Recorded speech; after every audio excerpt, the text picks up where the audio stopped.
Good evening. Welcome to the first ever of Readings of the Crypt. Today I thought I would start off with a Stephen King novel called Cycle of the Werewolf. And it just so happens that today is Friday the 13th. This book was written by Stephen King, and there are illustrations in it, and the illustrations are by Bernie Wrightson. So let's go ahead and get this started. This first chapter is called January. Somewhere high above, the moon shines down, fat and full, but here, in Tarker Mills, a January blizzard has choked the sky with snow. The wind rams full force down a deserted center avenue. The orange town plows have given up long since. Arnie Westrom, flagman on the GS and WM Railroad, has been caught in a small tool and signal shack 9 miles out of town. With his small gasoline-powered rail rider blocked by drifts, he is waiting out the storm there, playing last man out solitaire with a pack of greasy bicycle cards. Outside, the wind rises to a shrill scream. Westrom raises his head uneasily and then looks back down. At his game again, it is only the wind. After all. But the wind doesn't scratch at doors and whine to be let in. He gets up, a tall, lanky man in a wool jacket and railroad coveralls, a Camel cigarette jutting from one corner of his mouth, his seamed New England face lit in a soft orange tones by the kerosene lantern which hangs on the wall. The scratching comes again. Someone's dog, he thinks.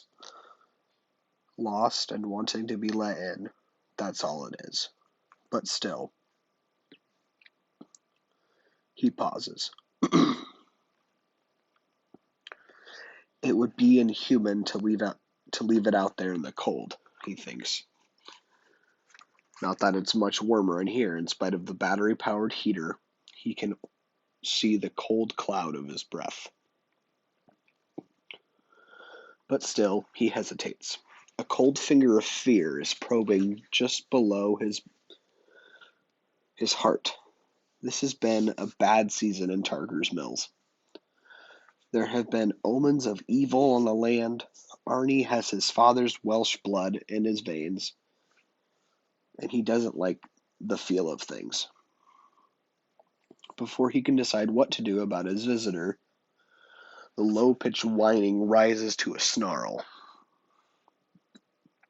There's a thud as something incredibly heavy hits the door, draws back, hits again. The door trembles in its frame. A puff of snow billows in from the top. Arnie Westrom stares around, looking for something to shore it up with. But before he can do more than reach for the flimsy chair he has been sitting in, the snarling thing strikes the door, again with incredible force, splintering it from top to bottom. It holds for a moment longer, bowed in on a vertical line, and lodged it in. Kicking and lunging, its snout wrinkled back in a snarl. Its yellow eyes blazing. It's the biggest wolf Arnie has ever seen. And its snarls sound terribly like human words. The door splinters, groans, gives. In a moment, things will be inside. In a corner, amongst a welter of tools, a pick leans against the wall. Arnie lunges for it and sees it as the wolf thrusts its way inside and crouches. Its yellow eyes gleaming at the cornered man. Its ears are flattened back, furry triangles. Its tongue lolls. Behind it, snow gusts in through a door that has been shattered down the center. It rings with a snarl. Arnie Westrom swings the pick. Once. Outside, the feeble lamplight shines raggedly on the snow through the splintered door. The wind whoops and howls. The scream begins. Something inhuman has come to Tarker Mills, as unseen as the full moon riding the night sky high above. It is the werewolf. There's no more reason for its coming now than there would be for the arrival of cancer, or a psychotic with a murder on his mind, or a killer tornado. Its time is now. Its place is here, in this little Maine town, where baked beans, church suppers are a weekly event, where small boys and girls still bring apples to their teachers, where the nature outings of Senior Citizens Club are religiously reported in the weekly paper. Next week, there will be news out of a darker variety. Outside, its tracks begin to fill up with snow, and the shriek of the wind seems savage with pleasure. There's nothing of God or light in that heartless sound. It is all black winter and dark ice. The cycle of the werewolf has begun. This next chapter is called February.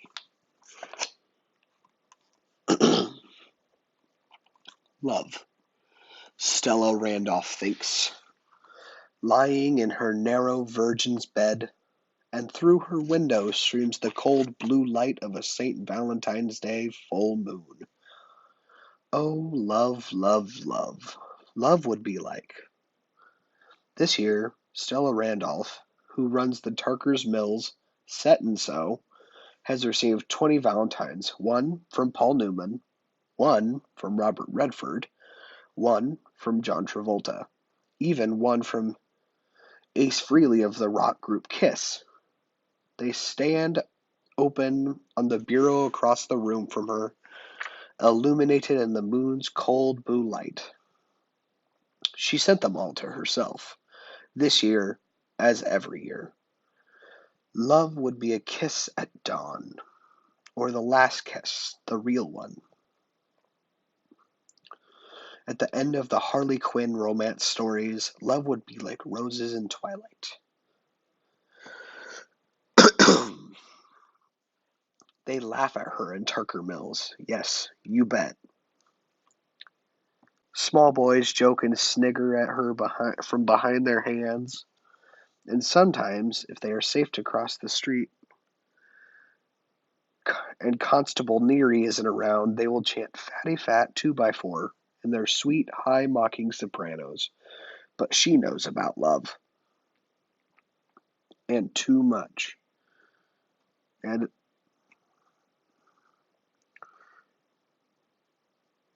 But now, on this night of dreams, with the moon and bitter blue flood through the frost-traced windows, it seems to her that love is still a possibility.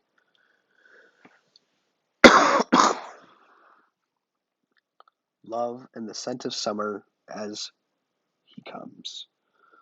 Love would be like the rough feel of a man's cheek, that rub and scratch. And suddenly, there is a scratching at the window. It starts up on her elbows, the coverlet falling away from her ample bosom. The moonlight has blocked out by a dark shape. Amorphous, but clearly masculine, she thinks. I am dreaming, and in my dreams I will let him come.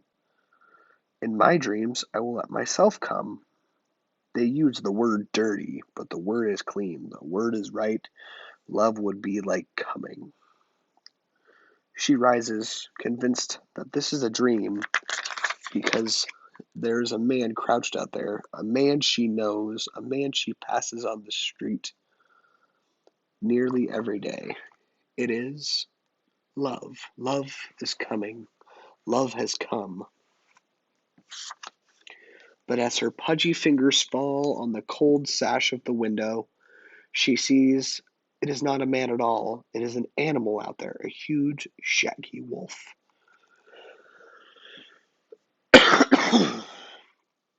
His forepaws on the outer sill, his rear legs buried up on the haunches in the snowdrift, which crouches against the west side of her house here on the outskirts of town.